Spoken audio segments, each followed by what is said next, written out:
Welcome to our channel. నేను నవీన్. రీసెంట్గా టాలీవుడ్లో కొన్ని మాటలు చాలా చర్చకు, చాలా వివాదానికి దారితీస్తున్నాయి. అది ఏ సందర్భంలో మాట్లాడారో శివాజీ గారు కానీ అప్పటి నుంచి ప్రతి ఒక్కరు కూడా చాలా విమర్శలు పాలయ్యేదానికి దారితీసింది. అయితే ఆ మాటలేంటి, ఏ సందర్భంలో మాట్లాడాల్సి వచ్చిందని మనతో మాట్లాడడానికి సీనియర్ అనలిస్ట్ శ్రవణ్ గారు ఉన్నారు. సార్తో మాట్లాడతాం. నమస్తే అండి. నమస్తే అండి. శివాజీ గారు రీసెంట్గా యాదాలాభంగా యాదృశ్చికంగా వచ్చిందో కావాలని అన్నారో కొన్ని మాటలు నోట్లోంచి తొలటం జరిగింది. అక్కడి నుంచి స్టార్ట్ అయింది. ఇప్పుడు ముళ్ళ పొదలా తయారైంది. ప్రతి ఒక్కరూ కూడా విరుచుకుపడుతున్నారు, సపోర్ట్ చేస్తున్నారు. విభిన్న కోణాల్లో మనకు వినిపిస్తున్న మాటలు అసలు ఎంతవరకు వాస్తవం, లేకపోతే ఎందుకు అలా అనాల్సి వచ్చింది? రైట్. వెనకట ఒక సామెత ఉందండి, పిచ్చి ఎక్కువైన తర్వాత ఇవేం కాయలు గుండకాయలు అన్నాడట ఆయన. అట్లాగా తయారైంది. తెలివి ఎక్కువైపోయిన తర్వాత ఉన్న చదివేస్తూ ఉన్నమతిపోయినట్టు. అసలు ఆయన చెప్పింది ఏమిటి, ఆయన అన్నది ఏమిటి, అక్కడ జరుగుతుంది ఏమిటి, వీళ్ళు వాదిస్తుంది ఏమిటి, రోడ్డెక్కిన విధానం ఏంటి, వీళ్ళు ఎవరికి వాళ్ళు అలా గోడల మీద పిచ్చి పిచ్చి కూతలు, పిచ్చికి పిచ్చి రాతలు రాస్తూ ఉన్నారు. అక్కడ జరిగిందేంటి, బోడగుండుకు మోకాలికి లింకులు పెట్టేసి అక్కడ ఆయన అన్నదేంటి, ఇక్కడ జరుగుతుంది ఏమిటి, ఏందో పిచ్చి పిచ్చి సెక్షన్లు మాట్లాడుతున్నారు, పిచ్చి పిచ్చి వాదాలు ముందు తీసుకొస్తున్నారు. తర్కవాదం వాళ్ళ విషయం లేక, వాళ్ళ వాదంలో విషయం లేక నాన్ సెన్స్గా అంతా వచ్చేస్తున్నారు. యాక్చువల్గా నేనేమంటున్నానంటే అసలు నిజంగా రిలవెంట్ లేదు. రిలవెంట్ ఎక్కడ నీకు శివాజీ మీద ఉన్నప్పుడు మిగతా వాళ్ళందరి మీద ఎందుకు లేదు అని నేను అడుగుతున్నా. శివాజీ గారు మాట్లాడినప్పుడు తగుదనమ్మా అంటూ పరిగెత్తుకొస్తున్నటువంటి వీళ్ళంతా కూడా సోకాల్డ్ ఫెమినిస్టులు, మెమలిస్టులు, ఏ ఇష్టలైనా సరే శివాజీ గారు మాట్లాడిన దాంట్లో మొత్తం మీద నాకైతే 4 పాయింట్లు. ఆయన కొంచెం డ్రెస్ సెన్స్ బాగా ఉంటే మంచి గౌరవం దక్కుతుందండి మీకు అని చెప్పే ప్రయత్నం చేసిండు. అదే కదా. కానీ మీరు ఖచ్చితంగా చీరే కట్టుకోవాలి, ఏది కట్టుకోవద్దు అన్నట్టుగా అయితే నాకేం కనపాలే. మీకు అట్లా అర్థమైతే అది మీ లౌక్యము లేదా మీ విజ్ఞానం అంతే అని చెప్తాను. ఓకే. ఆయనేమో ఆదేశించలే, సూచన చేశాడు. మీకు ఉంటే గౌరవప్రదం ఉండేది. ఆడపిల్ల తల్లిదండ్రులకు తెలుస్తుంది ఆ బాధ ఏదో, లేదా సమాజం పట్ల ప్రేమ ఉన్న వాళ్ళకి తెలుస్తుంది. మేమే గొప్ప, మా నాలెడ్జ్ గొప్ప అని అనుకున్న వాళ్ళకి ఇట్లనే వింతవాదం ఉంటుంది. ఫస్ట్ వన్ ఏంటంటే ఆయన ఏదో చెప్పే ప్రయత్నం చేసిండు. ఎవరో ఒకరు ముందుకు నడవరా, వెనక ముందు అని ఉందా లేదా మనకు ఏంటి? నిన్నగాక మొన్న కదా హీరోయిన్ మీద అట్ల మీద దాడి జరిగింది. మనకు రెస్పెక్ట్ రావాలంటే మనంతుగా మనం ఒక ప్రివెంటివ్ చేసుకుందాం, ఒక పద్ధతికి అయితే కట్టుకోండి అని చెప్పి తప్పే ఉంది. నీ ఇష్టం వచ్చినట్టు నువ్వు కట్టుకో, నువ్వు తిరుగు, నీ ఇష్టం వచ్చినట్టు తిరుగు, నువ్వు సగం వేసుకుంటావు, మొత్తం వేసుకో, నీ ఇష్టం. బట్ ఇక్కడ 2 ఉన్నాయి. చట్టాల ప్రకారం ఎట్లా నడవాలో, చట్టాలు ఏం చెప్తున్నాయో, ఎంతవరకు డ్రెస్ వేసుకుంటే అసభ్యత కాదు, ఎంతవరకు వేసుకుంటే అసభ్యత లిమిట్ ఉంది. దానికి కొన్ని మెజర్స్ ఉన్నాయి. ఇప్పుడు అవసరం లేదు. ఓకే. కానీ సమాజం అనే ఒక మొరాలిటీ ఉంది కదా, నైతికత ఉంది కదా, నైతిక బాధ్యతలు ఉన్నాయి కదా మనకు. కొన్ని చట్టపరిధిలో చెప్పలేని ఉంటాయి, దాని అర్థాలు వేరు ఉంటాయి. నిజంగా కూడా ఎవరికైనా చూసినప్పుడు ఒక మనిషిని చూడగానే, పోలీస్ డ్రెస్ చూడగానే మనకి ఏమనిపిస్తుందండి? భయం వస్తుంది. రెస్పెక్ట్, భయం రెండు కలిసి ఇష్టం వచ్చినట్టు మాట్లాడితే ఏమవుతుంది కూడా మళ్ళీ దగ్గర పెట్టుకొని అంటే కొన్నిటికి కొన్ని అనిపిస్తాయి. అట్లాగే డ్రెస్ చూడగానే అట్లా అనుకుంటే అండి, మరి డ్రెస్ పూర్తి చేసుకున్న వాళ్ళు దగ్గర రేపులు జరిగినాయి, చీర మీద రేపు జరిగింది అంటే ఏమండి? ఇంటికి తాళం వేసుకోండి, దొంగలు పడతారంటే ఇంటికి తాళం వేయకుండా దొంగలు పడ్డారు కదండి, బ్యాంకులలో పడుతున్నారు కదండి అంటే ఏం మాట్లాడుతున్నారు? వితండవాదం కాదు, ఇంకా పదాలు పడితే బాగోదు. కానీ అది వాళ్ళ కండిషన్ కూడా చెక్ చేసుకోవాల్సిన విషయం. నేనేమంటున్నాను, ఇంటికి తాళం వేసుకోండి అని చెప్పాడు. నేను ఇంత తాళం వేసుకున్న బ్యాంకుకే దొంగలు పడుతున్నారండి, పోలీస్ స్టేషన్లో దొంగలు పడతారండి, ఇంకా నేను ఎందుకు వేసుకోవాలంటే ఏం చెప్తాం మనం?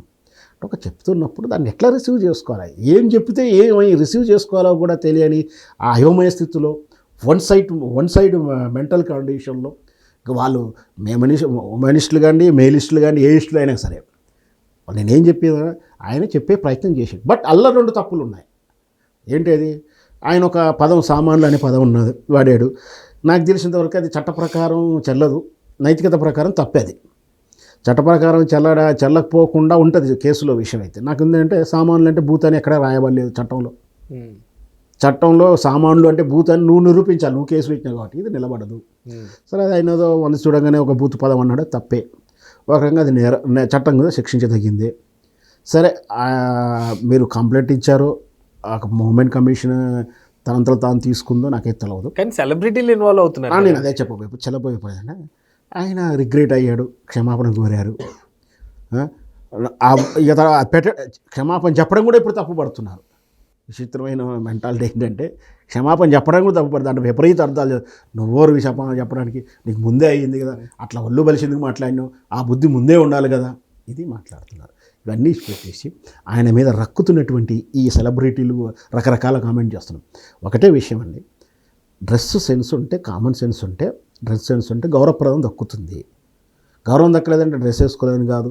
ఇప్పుడు 6 ఏళ్ల పాపను రేపు చేసి ఉన్నారు, చీర కట్టుకుని రేపు చేసి ఉన్నారు, 60 ఏళ్ళ 70 ఏళ్ళ చేసినారు, ఇంట్లో ఉంటే ఇంట్లోకి వచ్చి దాడి చేసి రేపు చేసి ఉన్నారు, బయటికి వెళ్తుంటే అవకాశం తీసుకొని చేశారు, ఆటో ఎక్కితే చేశారు, రోడ్డు మీద ఒంటరిగా ఉన్నప్పుడు చేశారు.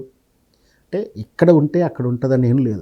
అలాగే ఇట్లా ఒక మేల్ అనేవాడు ఫిమేల్ని ఈ విధంగా అత్యాచారాలు చేస్తున్న ఒకవైపు జరుగుతున్న ఈ తరంలోనే ఈ ఫిమేల్స్ భర్తలను చంపుతున్నటువంటి విధానాలు కూడా చూస్తున్నాం కదా. ఇక్కడ ఫెమినిస్టు లెఫనిస్టు ఏమేం లేదు, అందరికీ సమాన హక్కులునే, అందరూ సమానమే. దీనితో పాటు మన సమాజంలో ఉన్న నైతికత విలువలు ఉన్నాయి, మనకు చట్టంలో చెప్పబడలేని రూల్స్ ఉంటాయి, నైతిక విలువలు, అవి పాటించమని చెప్పి తప్పేం లేదు. ఆయన మీద రక్కడం, నేనైతే ఆయన వాడినటువంటి పదాలలో ఉన్నటువంటి రెండింటిని మాత్రం అబ్జెక్టబుల్. ఆయన సారీ చెప్పాడు. సో మేబీ రేపొద్దున కోర్టుకి ఆయన కేసు పెడితే ఏం సంజాయిస్తారో, కోర్టు ఏం తీసుకుంటే వాళ్ళ ఇష్టం అది. నేను పూర్తిగా శివాజీ గారు చెప్పే ప్రయత్నం చేసిన సందేశం ఏదైతే ఏదలుచుకుందో దానికి పూర్తిగా ఏకీభవిస్తున్నాను, పర్ఫెక్ట్గా మద్దతు ఇస్తాను. పదాలు తప్పు. ఆయన ఖచ్చితంగా ఎక్కడ కూడా మీరు ఈ చీరలు తప్పకుండా మీరు చీరలే కట్టుకోండి అని చెప్పలేదు, మీరు మీ డ్రెస్ ఇలా ఉండకూడదని సూచన చేయలేదు ఆయన, మీరు ఇట్లాంటి డ్రెస్సులు వేసుకోవద్దని లేదు. ఒకవేళ చేసుకొని చెప్పినా కూడా సూచనలే చేశాడే, కానీ దాన్ని ఇట్లా సెలబ్రిటీలు అని చెప్పుకునే, మేము అని చెప్పుకునే వాళ్ళ ఇష్టమే కావచ్చు. అందుకనే కదా వాళ్ళు ఎక్కడెక్కడో అంగంగ ప్రదర్శన చేసిన అంగంగ ఫోటోలన్నీ కూడా సోషల్ మీడియా పెడితే ఏ విధంగా ట్రోల్ అవుతుందో మనం చూస్తూనే ఉన్నాం. వాళ్ళు వేసుకునే బికినీలు వేసుకోవద్దని అంటలేను, అవి సోషల్ మీడియా మాకేం అవసరం అండి, మీరు బికినీ వేసుకునే ఫోటో మా సోషల్ మీడియాలో ఓవర్ పెట్టండి. స్క్రీన్ వరకు ఓకే, కానీ సమాజంలోకి వచ్చిన తర్వాత ఇలా ఉండాలంటున్నారు, లేకపోతే మొత్తం అంతా ఎక్కడైనా సరే సినిమాలో ఉండకూడదు, బయట ఉండకూడదు. మరి ఇంతమంది శివాజీ మీద దాడి చేస్తున్నావు, సినిమాలో ఇంత బూత్ వస్తుంది, డబుల్ మీనింగ్లు వస్తున్నాయి, కిస్సు, ఇక పెదాలు సీక్కుంటూ నాక్కుంటూ ఎంత చండాలమైనటువంటి సన్నివేశాలు వస్తుంటే ఇలా ఈ సోకాల్డ్ చెప్తున్నటువంటి తగుదనమ్మాని ముందుకు వచ్చారు కదా, వాళ్ళు ఏం చేస్తున్నారు, వాళ్ళ సన్నివేశాల విషయం బయట చెప్తే ఇంకా ఎంత వికారంగా ఉంటుంది. వాళ్ళు ఎట్టించిన సన్నివేశాలు, సినిమాలే చూడాలి, అప్పుడు మాత్రం శుద్ధులు చెప్తారు, సినిమాలే చూడాలని. వాళ్ళు పార్టిసిపేట్ చేస్తున్న ప్రోగ్రాంలో బాడీ షేమింగ్లు చేస్తే ఎంజాయ్ చేస్తారు, దానికి డబ్బులు తీసుకొని వస్తారు. వాళ్ళు పాటలు పాడుతున్నప్పుడు భూత పదాలు ఉంటే తప్పేం లేదు, రెండో అర్థాలు ఉంటే తప్పేం లేదు, స్త్రీని ఏ విధంగా వర్ణించిన వాళ్ళకి తప్పేం లేదు, పాట పాడతారు, డబ్బులు తీసేసుకుంటారు. అదే అది వృత్తి. సెన్సార్ అనేది ఉంది కాబట్టి నేనదే సెన్సార్ని లోపభూయిష్టమైనప్పుడు సెన్సార్ని ఎందుకు ప్రక్షాళన చేయించారు ప్రశ్న అడగరు, మీరు అడిగి సాధించరు ఎందుకు? శివాజీ బలహీనంగా దొరికాడే శివాజీ మీద వెంట పడుతున్నారా, లేదా శివాజీని అంటే మీకు పేరు వస్తుందని మీరు మీద పడుతున్నారా? ఇవన్నీ చర్చించాల్సిన అంశాలే. బట్ వన్ థింగ్ ఎక్కడే నేను స్పష్టంగా చెప్పేదంటే, స్త్రీకు లిమిట్లు ఉన్నాయి, జెంట్స్కి ఉన్నాయి. స్త్రీకి చెప్పాలి, జెంట్స్కి చెప్పాలి. ఏ పేరెంట్ అయినా సరే జెంట్స్కి చెప్పాలి, ఎవరికి చెప్తలేరంటే మరి ఇది పురుషాధిక సమాజంలో ఉన్నాం మనం ఆల్రెడీ. దాన్ని మార్చుకొని ప్రయత్నంలో వెళ్తూ ఉన్నాం. నువ్వు ఎన్ని చెప్తున్నా ఫెమినిస్టులు అలా భర్తకు చెప్పకుండా అక్కడికి వచ్చి మాట్లాడరు, బయటికి వెళ్ళి వస్తానని చెప్పొస్తారు. నువ్వు మొగడు నీకెందుకు చెప్తాను అని అంటారా? అవన్నీ కాదు కదా. ఏంటంటే మనం ఉన్నాం, ఆ సమాజం నుంచి బయటపడే ప్రయత్నం చేత తప్పేం లేదు. స్త్రీ ఇంకా విషయం ఏంటంటే సమాన హక్కులు అంటారు, మళ్ళీ వెళ్ళి మాకు ఉమెన్ ప్రొటెక్షన్ సెల్ అని ప్రత్యేకంగా పెట్టుకుంటారు. ఇప్పుడు కామన్లానే పెట్టుకోండి, నష్టం ఏమిటి? ఇప్పుడు మీకు అడిగేటప్పుడు మీకు హక్కులకు సపరేట్ కమిషన్లు కావాలి, చట్టాలు కావాలి, మళ్ళీ సమాన హక్కులు అంటారు. సమాన వీళ్ళతో పట్టినప్పుడు సమానం ఉన్నప్పుడు జెండర్లానే వర్తించాలి. బట్ నేను అట్లా వాదించను. బట్ ఎందుకంటే ఇక్కడ స్త్రీ మీద అత్యాచారాలు, నేరాలు ఎక్కువగా జరుగుతున్నాయి కాబట్టి, స్త్రీ ఎప్పటికి కూడా బాధించబడుతుంది కాబట్టి ఉండాల్సిందే, తప్పేం లేదు. కానీ నేను వాళ్ళ వాదించినట్టు పిడవాదం వితండవాదం వాదిస్తాను. ఇప్పుడు బట్టలు అనేది సెల్ఫ్ డిఫెన్స్ అంటారా, స్వయం నియంత్రణ. వెళ్ళితే నిన్ను గౌరవప్రదంగా చూసే రేంజ్లో నువ్వు వేసుకుంటేనే ధర్మము. నా ఇష్టం నేను ఇష్టం అంటే సమాజం ఊరుకోదు. నీ ఇష్టం వచ్చినట్టు పిచ్చి డ్రెస్సులు వేసుకుని రోడ్డు మీద తిరుగుతా అంటే చట్టాలు కూడా ఒప్పుకోవు. నీవు ప్రొవోక్ చేసే డ్రెస్సులు వేసుకోకూడదు. నేను ప్రొవోక్ వేసుకుంటా, నా ఇష్టం అంటే ప్రొవోక్ వేసుకునే డ్రెస్సులు, ప్రొవోక్ చేసిన ప్రవర్తన ఎవరికి ఉంటుందండి? రోడ్డు మీద మనం చూస్తాం కదా, అది కాదు కదా. సిస్టమేటిక్ ఉండాలి, మీరు సిస్టమేటిక్ ఉండాలి, మీరు ఉండాలి, నేను లేడీస్ ఉండాలి, జెంట్స్ని కూడా చెప్తున్నా. వాడు పిచ్చి పిచ్చి లాగులు వేసుకొని జిప్పులు ఓపెన్ చేసుకొని 66 జోబులు పాయింట్ తోడుకొని ఏంది ఎలక కొరికినానో తాటిపండు చీకిన జుట్టు వేసుకొని పోగులు పెట్టుకొని, అది మంచి కల్చర్ కాదు. పోలీసులు కూడా వాళ్ళని అబ్జెక్ట్ చెప్తుంటారు కదా. పోలీసులు కూడా మీరు ఎప్పుడైనా చూస్తున్నారో లేరో, అట్లా రఫ్గా ఉన్నాడని తీసుకొచ్చి ఏంద్రా ఇట్లా గుండెలు ఎందుకు ఇప్పాయని అంటాడు. మిగతా వాళ్ళు క్వశ్చన్ చేస్తారు కానీ నాలుగైతే ముందు దెబ్బేసేస్తారు. మరి పోలీసులు జెంట్స్ని కూడా అంటున్నారు అక్కడ, ఎందుకు నా వాడి స్వేచ్ఛ కదా, వాడు డ్రెస్ వేసుకొని తిరగడం కానీ వాడు ఎట్లా తిరగరే. మరి అక్కడ లేని ఆ మేలులో లేని క్వశ్చన్ ఫీమేల్ అనగా ఎందుకు వస్తుంది? మీరు అందరూ ఆ రోజు ఎటుపోయారు? అందరూ సమానాలని చెప్పి ఫెమినిస్టులు అందరూ సమానం ఉండాలి, అందరూ సమానంగా అంతే, వీళ్ళందరూ ఎక్కడికి పోతున్నారు? మరి వాని విషయంలో జరుగుతున్నప్పుడు ఎందుకు ముందుకు రారు? ఇదంతా చర్చ జరుగుతుంది. సెలబ్రిటీలు వాళ్ళ ఐడెంటిఫికేషన్ కోసం బయటకు వస్తున్నారు అని అర్థం.